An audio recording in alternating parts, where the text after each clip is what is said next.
I'm Antoni Chan, a consultant rheumatologist from the United Kingdom. I'm reporting here for Room Now at EULAR 2022 in Copenhagen.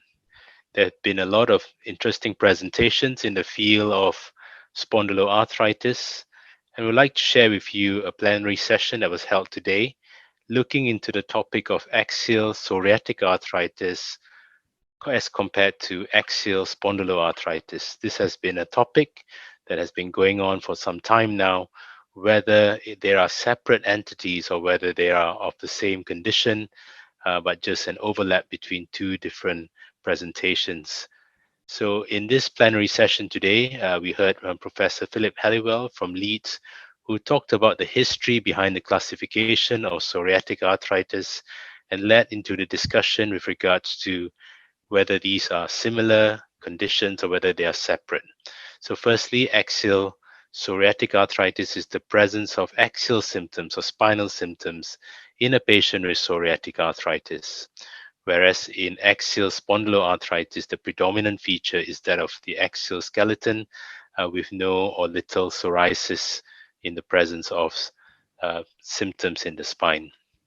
Now, we do know that the presentation of in patients with psoriatic arthritis, up to a third of patients may have axial symptoms, and they may not present in the same way as a patient with axial spondyloarthritis does. So the concept was discussed today about possibly two groups. Firstly, in patients with psoriatic arthritis, they can have the classic phenotype, where they present just like a patient with axial spondyloarthritis, or they can have the alternative phenotype. So the alternative phenotype talks about patients who may have fewer symptoms in the spine in the presence of psoriatic arthritis.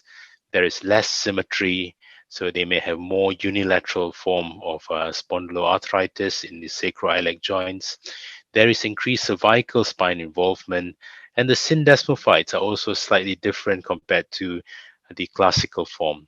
And again, these patients may present later in life, so they tend to be older compared to the Axial SpA patients. They have less back pain, less inflammatory back pain symptoms.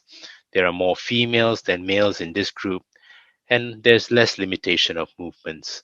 So often these patients may not present in a classical way like axial spondyloarthritis does, but they may present sometimes as a finding on X-rays that we do or MRIs that we do, and then that leads to the detection of the axial symptoms in a patient with psoriatic arthritis. So Professor Halliwell also discussed about not only the clinical phenotype, but also the genetics. There is a lower prevalence of HLA-B27 in people with Axial PsA. So this is between 19 to 40%. But there are other genes that are important, such as HLA-B8 and HLA-B38, which is more strongly expressed in the Axial PsA group as compared to the Axial SpA group. Now, is this important? Why are we discussing this? It's important because firstly, we do not want to delay the diagnosis in patients with psoriatic arthritis may have axial symptoms. It is one of the 6 domains that we have to look into.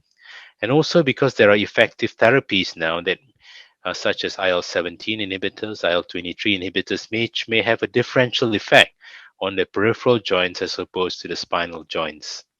So it's important for us to identify these patients and then classify them because the treatments are maybe slightly different depending on their phenotype. And because of this interest, there's also a poster that I picked. This is the oral presentation 0026. This is from Keding and colleagues from Germany, and they looked at the GASPIC cohort. And again, this question is again answered in this study where they look at this large cohort where a third of patients with psoriatic arthritis had axial symptoms. More than half of them, 55%, were female. Only 45% were HLA-B27 positive.